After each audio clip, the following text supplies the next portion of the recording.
Welcome to Take Care, a podcast exploring the heart of hospitality. In each episode, we'll uncover how authentic care creates meaningful connections that transform service. We'll talk with industry leaders about the interconnected circle of hospitality, how caring for ourselves enables us to care for our teams, who then deliver exceptional experiences for our guests. Take care, because exceptional hospitality starts from within. It's great to see you, Ivo. How long has it been? Probably 10 years or something like that. Pretty much exactly 10 years. What's the most interesting place that you've been to since I last saw you? I would probably say it was my time in London. I was actually working for RMCC in London for a couple of years. Engagement Center? Exactly. Yeah. Okay. It was really a good experience, but also at times a very difficult experience just because the transition from the US to Europe, the mentalities of people are completely different, and you have to take that into account. You have to take the cultural aspect into account when you're consulting for people in terms of revenue management. So that was a very fun experience. Met a lot of good people there. I'd love to jump right into it. What is something that you've done today in your job? One of the things that you had to spend your time figuring out today. Today is actually a situation where we had a misalignment between multiple teams in terms of when we were talking about the impact of specific group business in that case.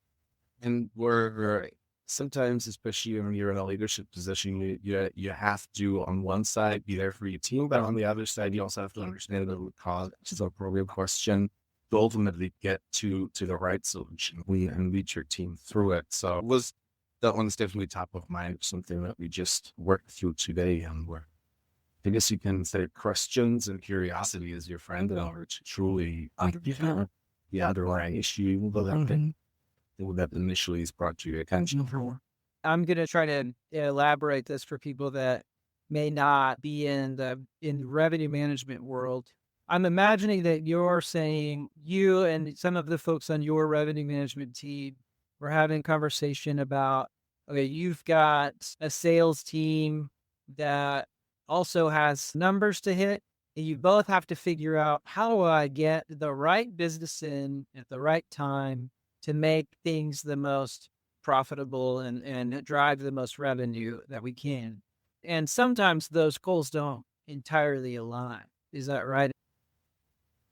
That's definitely one part of it. The other part, and it's an hour or so system and all of that. Specifically, talking to each other or to or job at times. So it was most the piece that we had to figure out. The example of really making sure that the business bringing in is the right fit for us. Conversation there. I was saying we have daily. And so, like with the system side, I'm trying to visualize that in my head. You've got 5,000 units across, 30, 40 properties. The multiple individual houses that are like multiple bedrooms.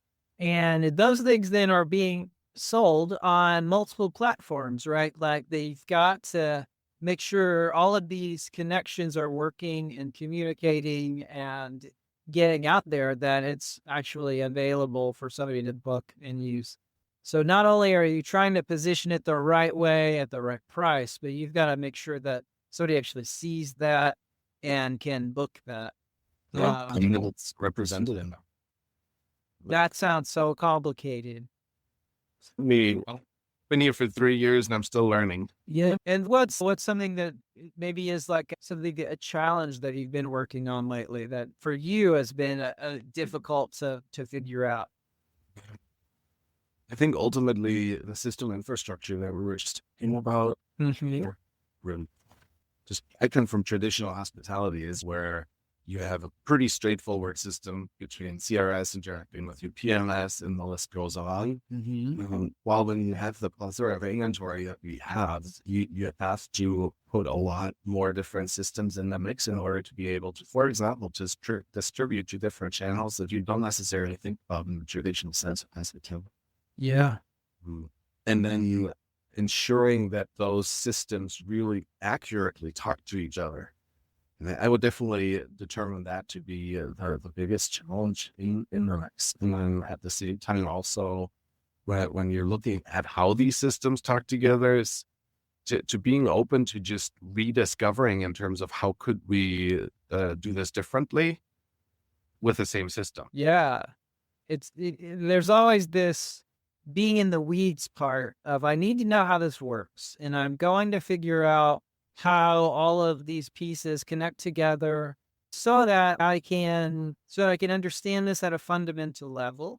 But then the part of, how do I rise above that and then start asking more abstract and creative questions of, how do I accomplish what I'm looking to accomplish with the constraints that I've got? Now that I better know the constraints, zooming out to look at this at a higher level, to think about this in a new way. Is that how you would say that? Absolutely. The constant, I guess you can call it, questioning of the status quo real quickly. Some cases we're looking at, with how quickly it has grown, we're looking back at how can we change our approach in order to manage at scale as we are doing at this point in time. That takes a lot of patience, and it takes a strong team. And that was really, in full transparency, my first year and a half, 2 years, and that it took a lot of movement in order to just make sure you have the right people, and also you have the right people in the right seat under us. We just say have a phenomenal team. That's really strong. It took some time to get there, and it took some time for us to speak the same language.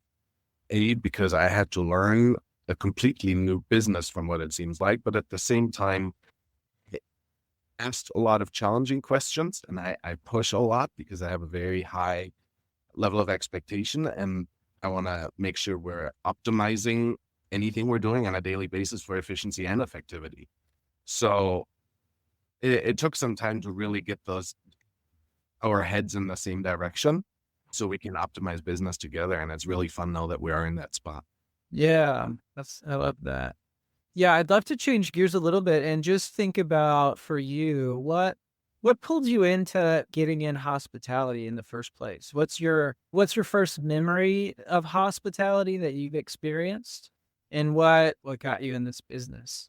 It's a great question, Josh. And in all honesty, I think I've told this story a couple of times. As a matter of fact, and of course, I told that story when I interviewed for the role when I worked at RCC. When I was in college, not knowing what I was going to do, I started working as a banquet server. And at that time, the lead of that we were setting up for a wedding. The lead for that wedding had a family emergency, had to step out and asked me to take over. And I remember specifically when the bride and groom walked in before all the guests arrived, the bride came up to me and gave me a huge hug because she was just so happy with how everything looked and how we made her special day even more special. And in all honesty, that's what hooked me to hospitality, because that kind of feeling to be part of someone's experience is better than any paycheck you can ever get, which makes it all the more interesting that I ended up in revenue management. But I've learned over time, in my time between sales, front office, different operational roles, I've learned that, for example, revenue management actually sets the operators of the property, the people on site that create that memory for the guest. It sets them up with what we're distributing into the marketplace, with what we're communicating to our guests in the marketplace before they're even coming to the hotel. We're setting expectations. So we have to be really clear and really good at that communication, because otherwise we're setting false expectation and we're actually setting our counterparts on property up for failure. You're helping set things up so that they get a hug. And you're going after the hug still in a way of the service that you're providing to all of your properties and the people that you support, that you're doing it in such a way that I would guess like they're then so grateful, and like you've taken a load off of their shoulders. You've made their life better, easier, all of those sorts of things. Yeah. And ultimately, we're helping each other. Yeah. Is the strategic portion of what we do. You can't do it without that collaboration, though. Right. And not just from a guest experience perspective, but also from the perspective of thinking of strategies that complement our operational ability to execute against them. We can think of 3 million strategies that may be genius, but if they don't match to a given property that we have, once again, we're setting ourselves up for failure. So that mutual communication and respect and knowledge sharing is absolutely essential, while at the same time also being open to sometimes asking some questions that are not always easy and just taking ourselves out of it and just consider it from a business perspective. Could you give me an example of that? Like, what are some of the questions that are not so easy that you ask? I'll give you an example of a question I was asked during which I was questioned, which was length of stay, opposed to hotels where you're fluctuating length of stay left and center in order to maximize your impact was a given more level. When you're in vacation rentals, there's another variable in it, which is if you have a 6-bedroom house that is on its own, you have to think about housekeepers that you transport to that house. You have to think about the amount of time it takes those housekeepers to clean that house prior to being able to sell it. So if you have a checkout at 11 and a check-in at 3, there's no way those housekeepers are going to have that clean in a matter of 4 hours. So selling a house like that for one night is not necessarily always the right strategy. And that's a prime example of something I was pushed on, especially when I first came to my current role with Vail Resorts with vacation rentals, where I was very heavily pushing on, hey, let's get rid of some of these barriers of blocking our length of stay in order to be more competitive in the marketplace. But we had to find that balance. And that's once again where communication comes into play, right? Yeah. Did you come up with some new metrics that we'll use to measure our effectiveness there? Yeah, we're working really close with in terms of truly understanding the cost per occupied rooms that we carry per room. We're measuring closely how many hours our operators need in order to turn a unit. And we're consistently adjusting our strategy in order to help them optimize the time needed to convert units. So wouldn't necessarily say that I came up with that. As a matter of fact, I didn't. But we're working really closely with the different matrix teams in order to really fine tune. And so I would assume also like you're probably, if you've got a better understanding of a cost per occupied room, you're building in the cost of what you're saying, cost of transport and time, and that it's not just the time that was there, but it's the total time involved. If you housekeeper traveling 30 minutes one way, Yeah. you have Right. of things. Yeah.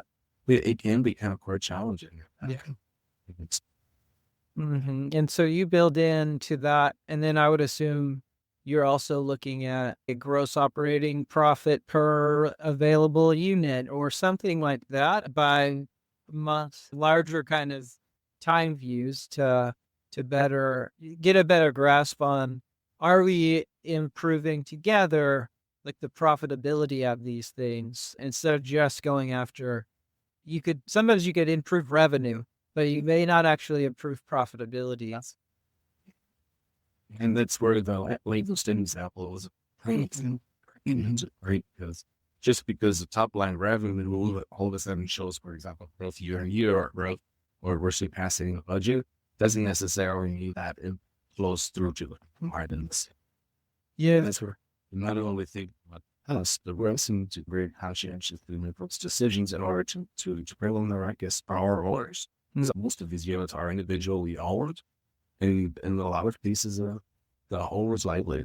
I think it's so interesting how in the hotel space, you can go from, to your point, the banquet server to director of revenue of Vail Resorts. There are significant opportunities available if you build the right skills along the way and continue to stack those skills, I think, in a meaningful way. And all of those continue to make you more valuable, and also in the way that you're providing value to your guests and your company. And so what are some of the skills that you can build and develop over time? One that I thought of that I think is important is just the skill of critical thinking. And when I thought about critical thinking, you came to mind for me. Like, there's a lot of complicated stuff going on in Evo's world. There's so many decision points, so many variables, and it's all changing every day. When you think about critical thinking, how do you approach that? How have you thought about that? I'd love to understand from your perspective, just thinking about that one skill, how you go about getting better at that. I thought about this a lot. Ultimately, where I landed is an actual sense of curiosity. And what I mean by that is not reading a book in hopes to get the answers. Sometimes you have to dig a little. You have to ask the question, why? As a matter of fact, we've recently added some really strong team members to our team who had limited revenue experience. However, we knew they were the right candidates because of exactly what you said. They had the right level of thinking. They had their head in the right space. And the very first thing I said to them when we first had introductory calls and started that training is, don't ever stop asking why. Just like the toddler game with my kids, they're in the age right now where they're asking why, and they don't stop asking. But that's the same thing that we should be doing, because by constantly asking questions, we may be uncovering processes or actions that we may be doing that are solely from a place of habit, that are actually not the right thing for the business anymore. And by asking that question, literally, until you're in a place where you can't ask that question, any questions anymore, whether it's why or what or how, or more so why or how than what, you're actually digging deeper and deeper into a problem. You're developing your own understanding in place of looking for an answer somewhere in a book or in a video or so on and so forth. You're gathering information in order to build your own picture. And that's absolutely crucial in my perspective, especially in hospitality. Think about the front desk agent that stands at a front desk and they have a guest coming to them with any type of concern. You can read 3 million books. You will never get the answer out of books in terms of how to communicate with that guest and take care of that guest. You have to think on your feet and you have to ask questions in order to show that guest you truly want to solve the root cause of that problem. So I would say the biggest skill is being willing to ask questions, the right questions, and sometimes also being willing to ask the difficult question, regardless of who you're talking to, whether you're talking to your peer or whether you're talking to a superior. You have to be willing to approach topics that at times are sensitive in order for you as a team to be able to move forward and continue to grow. I think you're spot on. There's talking about asking the difficult questions. One that I often realize is the difficult question is a lot of times one that may make me feel foolish, right? Like it's not always the difficult question that makes somebody else uncomfortable. It probably is going to make me feel uncomfortable. Especially when you're in a manager position. I found this specifically in the last 3 years. You have to be willing to be vulnerable. Because if you're not willing to be vulnerable, how can you expect your team to be authentic? And that's something I had to learn the hard way in many instances. As a matter of fact, I have a colleague now that then I joke with because I admitted to her, I'm like, well, my biggest struggle asking for it. And she jokes with me about that every single day. And it's absolutely only by being willing to show that vulnerability while you're asking questions to better understand something, that's where you move forward. Because if you act like you understand something just because you have a title, that's not going to solve the issue. One part of that is if you're willing to be vulnerable and appear foolish at times by asking questions that maybe you think you should know the answer to, you're also giving that example to everyone else in the room of the importance of thinking independently, which I think is about what this critical thinking skill is, right? Is how do we formulate our own opinions and not just assume what everyone else already says or thinks or does. And so you're creating this environment where people feel safe enough to then ask questions that maybe in a less safe environment, they would get shot down or insulted or they would feel a sense of rejection. But if you build the right culture where people are curious, and I always like to say, oh, that's interesting, right? Oh, I didn't know that was going to happen. And so how do I have fun with the fact that I don't have the answers? But I love that you're thinking about how to build the culture of critical thinking through cultivating curiosity with everyone. And that's where, especially when at first, this was, whether it's at Vail or with my previous team that I worked with, in both cases, when I look back, I realized in the first couple of months that I was there, we had a lot of friction. And that friction came from, once again, because I was asking difficult questions. I will openly say is you have to consider the human aspect, because not everybody is in the same place, right? And not everybody receives questions and or information in that same manner. So you have to be tactical in terms of how you ask those questions or how you bring up an area of concern.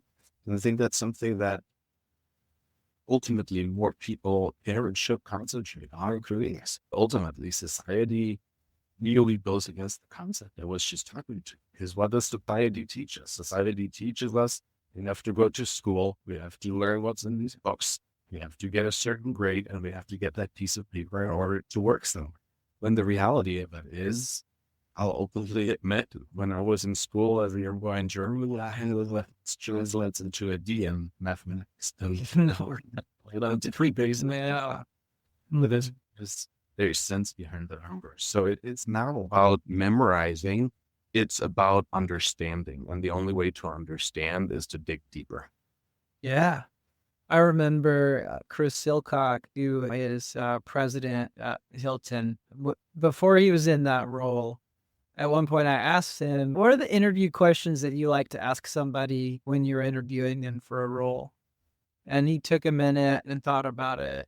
And he said, it doesn't really matter what question you ask, as long as you then follow up and dig deeper. He was saying, I want to know if somebody really understands what they're saying or not, or if it's something that they just know at the surface. And he was so good at that. If you tell him something, he was able to move from, I think he started as a banquet server, to the president of the company by you're continuing to increase your influence. He takes on revenue management, gets to understand that, takes on all of marketing, takes on all of the brand, right? And he never had those jobs. He was never in marketing, but he's able to get to the underlying concepts underneath that and understand what you're trying to achieve to then help identify the blockage there and push you to figure out how to solve it. I think, like, when I think about critical thinking and how you even approach that question about interviews, that is a great example of how to go about that. I would add on to that, Josh. I think that can go both ways. Well, how many times have you been in interviews? I know I haven't been in interviews where you open the table for questions from the person that you're interviewing, or you yourself, or being asked, allowed to ask questions.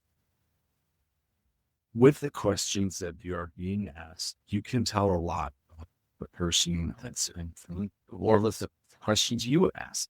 The person in front of you can tell a lot, but also vice versa.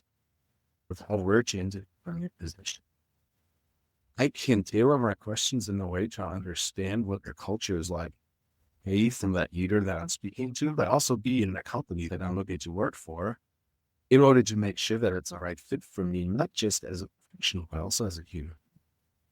And that goes back to critical thinking as independent thinking.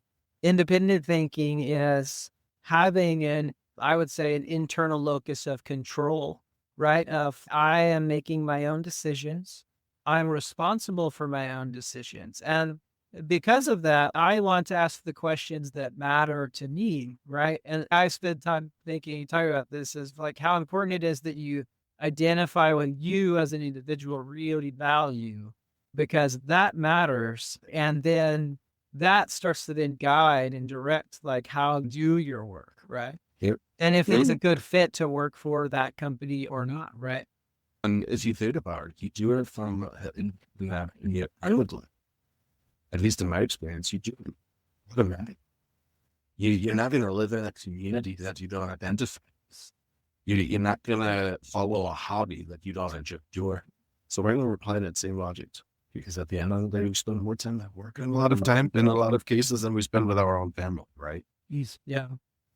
Well, yeah, I'd love to hear, are there other things that came to mind for you as you thought about critical thinking, and like either examples or things you found interesting as you dug into this to think about your own life and how you apply it? Honestly, I had a bit of an aha moment, which was really interesting, because as I was thinking about this, right, and I was thinking about everything we just talked about. We talked about the difference between book smart and street smart, right? We're talking about being able to memorize versus being able to understand. And when the thing in terms of why did I get into hospitality in the first place outside of the customer service? If you think about specifically operations in my experience, a lot of the people that work in hospitality have those skills because they have to have those skills. And a lot of the people that have worked in hospitality and chose to turn away, I'm not saying don't necessarily have those, but they may be struggling with, because once again, the example of standing at a front desk and having someone come to you with a problem when you have a lobby full of guests, you have to think on your feet. And that's where it was a aha moment for me of why I'm so passionate about hospitality, is because maybe it's a German in me, but I naturally question constantly. I think the feedback loop is tight, right? In the space, if you're at the front desk, you have to deal with what's coming at you right when it's happening. You don't get to say, "Can you give me a moment to go figure this out?" Like, you have to figure it out. And it's same though, like even in your world of revenue management, this is the time to make the decision, because if I wait, it's gone. There was cases throughout my career so far where I remember in particular with my previous company, Pure Stories, we were talking through all the different strategies and all the different promotions and so on and so forth, all the things that you do throughout the year. I was trying to understand the full scope. And then certain strategies came out where the people I was talking to automatically said that didn't work. And I stopped them. I'm like, hold on, explain to me why it didn't work. Help me understand. It didn't work. We don't need to waste our time on it. And I'm like, what part of it didn't work? Because just because the result wasn't what you had intended, there may be one minor little screw that you needed to turn in order to get to those results. And by truly digging in and understanding which screw to turn, could have actually made that strategy a huge success. So what was actually the underlying cause of why this strategy didn't work? And that's where I found when you dig in like that, and at the same time, you're not sensitive with how you're asking those questions, it can be a very difficult conversation to be in. And that's another example, since you were asking for examples of, as I was reflecting on critical thinking, that came to mind, because that's something, no matter what culture you're in, no matter what company you're in, you will run into those situations where someone might be really proud of something that achieved, and you come and question it. It's human nature to react defensively. And we have to work with that in order to still, to a degree, influence the outcome in terms of which direction we want to take this. The first part you talked about, I would say, is the Socratic method of asking the underlying whys, right? And better grasping what's going on and being curious about that. And then you've got the scientific method that you're also saying is part of critical thinking, which is develop a hypothesis, test it, measure it, and then change based on the results, make a change to the hypothesis, right? We test it again. Which is basically revenue management. Right. But a lot of times we're not actually keeping a list of the hypotheses, right? And maybe we're testing too many variables at once, and we throw the whole thing out when we haven't actually understood it yet.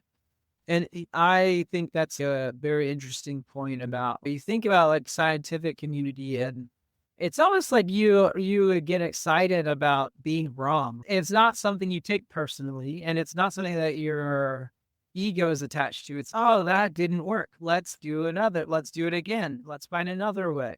And that's the continuation of coming to accept the failures as learnings and keep evolving.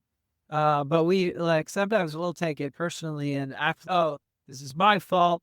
I'm a bad person. I should never try anything new. You can go down a protective hole. And we all do it. It's human, right? It's human nature. I was going to add one thing to that.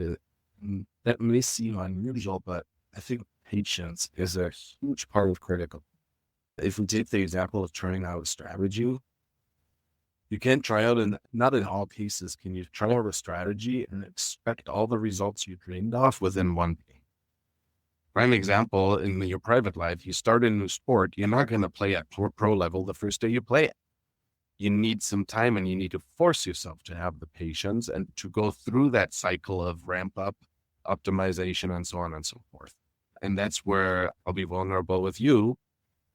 I'm not the most patient person in the world. And that's something I have to keep reminding myself of is you have to be patient. You have to give it some time. We introduced this strategy. We know the strategy. We expected the strategy to have a ramp up period of 30, 60, 90 days. Let's give it those 6 months and then in-depth analyze, and throughout that time period, in-depth analyze what's happening. So we're understanding the full scope before we make an altering decision, or before we make a decision to turn away from that strategy.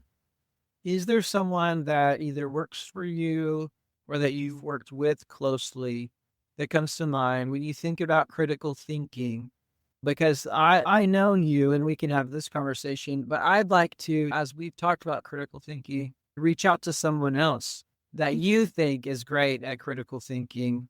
And I'm curious if somebody comes to mind. Yeah, I have somebody that comes to mind, which is actually my current manager. Because when it comes to patience and when it comes to looking at all the angles and at times also trying to zoom out to understand the greater impact and not live so far in the detail at all times, he's been extremely valuable to me to develop myself and think about things from different perspectives. So he's absolutely somebody in this context.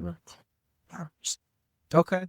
I would love to. This has been amazing, Ivo. Thank you for sharing all of this with us and opening up. I'm so grateful that you would do this with me.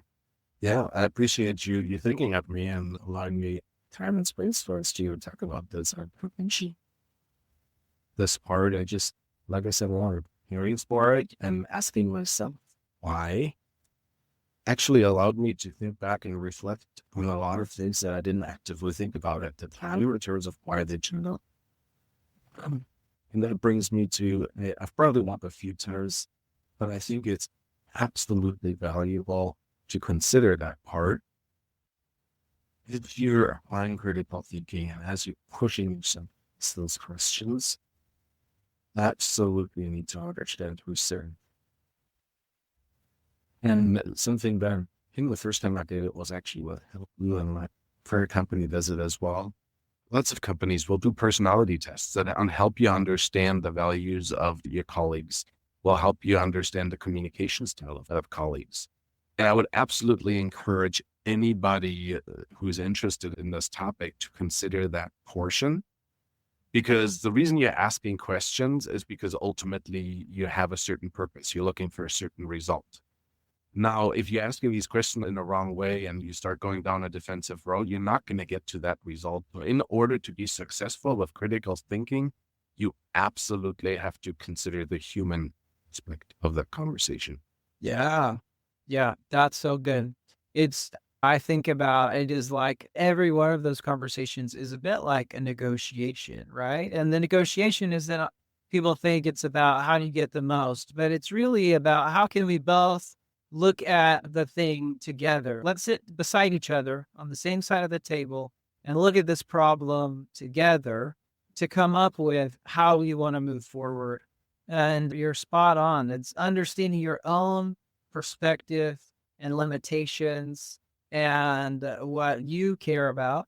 And then the other is how do I get to understand the other person's perspective and limitations, what they care about. And we both have blind sides. We both have preferences. And the more that we can find commonality on how do we both get what we're looking for, it makes a world of difference when you're trying to take action on something that involves more than one person. And you can be open with any conversation like that for those pages to turn also. I remember most recently when I hired one of the leaders on my team. What I told that person in the interview process is, I don't want to use there because I don't know everything. I need somebody that when I try to lead us in a direction that you don't agree with, but speaks up, because I make mistakes also. And ultimately, the best decision as a team workers and the best decision.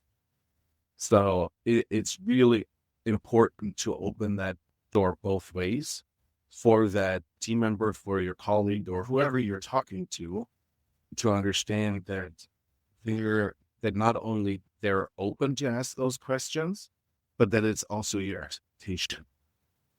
Yeah. Again, if that conversation doesn't happen, and I can think of numerous examples of where I failed in having that conversation to start off with.